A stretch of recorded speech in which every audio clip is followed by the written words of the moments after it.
కోట్లు. హ్మ్. దిగే నాటికి 2.5 లక్షల కోట్లు. అవును. జగన్మోహన్ రెడ్డి ఎక్కిన తర్వాత 3.5%కి అలౌ చేసింది కరోనా కారణంగా 2 ఆ సంవత్సరాలు. 2 ఇయర్స్. అవును. హ్మ్. నిన్న హరీష్ రావు అక్కడ అసెంబ్లీలో చెప్పుకొచ్చాడు ఆ లెక్క. హ్మ్. 1.5% ఒక ఏడాది, హ్మ్. 1% ఇంకొక ఏడాది. హ్మ్. ఎక్స్‌ట్రా తీసుకోవడానికి పర్మిషన్ ఇచ్చింది కేంద్ర ప్రభుత్వం. హ్మ్. ఎందుకని? హ్మ్. డబ్బులు లేవు ఆ రోజున హ్మ్. సంపద. హ్మ్. ఆ కారణంగా ఎక్కువ తీసుకోవడానికి పర్మిషన్ వచ్చింది. హ్మ్. దాని ద్వారా తీసుకున్నాడు జగన్మోహన్ రెడ్డి. హ్మ్. ఇందులో ఎక్కడా తేడా లేదు.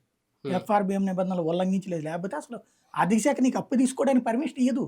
అవును. హ్మ్. ఒక్క రూపాయి ఎక్కువ తీసుకుంటే ఇప్పుడు చంద్రబాబు టైంలో చిట్ట చివర్లో ఎక్స్‌ట్రా 10,000 కోట్లో, 15,000 కోట్లో తీసుకున్నారు. హ్మ్. నెక్స్ట్ ఇయర్ దాంట్లో అడ్జస్ట్ చేస్తాం. హ్మ్. నెక్స్ట్ ఇయర్ జగన్‌కి అది కోత పెట్టారు. ఓకే. అది హ్మ్. తగ్గించి తీసుకోవాల్సొచ్చింది. హ్మ్. హ్మ్. కాబట్టి అదేం లేదు. హ్మ్. మిగతాలో అప్పులన్నీ ఏంటి? కార్పొరేషన్‌ల రుణాలు, లేకపోతే గనక అదేది పెండింగ్‌లో బిల్లులు ఇవి. హ్మ్. అవి చంద్రబాబు నాయుడు టైంలో గూడా మనం ఒక్కసారి గుర్తుకు తెచ్చుకుంటే, బిల్లులు పెండింగ్‌లో ఉన్నాయి. మా డబ్బులు చంద్రబాబు ఇవ్వలేదు, జగన్మోహన్ రెడ్డి ఇవ్వట్లేదు అని కదా కోర్టులకెళ్ళింది. అవును. హ్మ్. హైకోర్టులో వేల కేసులు ఏంటి కంటెంప్ట్ కోర్టులేసింది. హ్మ్. ఎందుకేశారు? బిల్లులే గదా! అవును. నరేగా బిల్లుల దగ్గర నుంచి రాజధాని బిల్లుల దాకా ఇవన్నీ రాలేదనే కదా ఏసింది. హ్మ్. అంటే అప్పుడు గూడా పెండింగ్‌లో ఉన్నాయనే గదా! హ్మ్. వేలాది మందేశారు కేసులు. హ్మ్. అంటే ఎన్ని వందల కోట్లు, ఎన్ని వేల కోట్ల రూపాయలు పెండింగ్‌లో ఉన్నట్టు అప్పుడు గూడా. అవును. మరి హ్మ్. అవి లెక్క చూపెట్టలేదు ఆయన 2.5 లక్షల కోట్ల అప్పులు. అదే గదా! అవును. అవన్నీ కలిపితే అప్పుడు చంద్రబాబు గారిది 4.5 లక్షల కోట్లు. హ్మ్. ఈయన 5.5 లక్షల కోట్లు.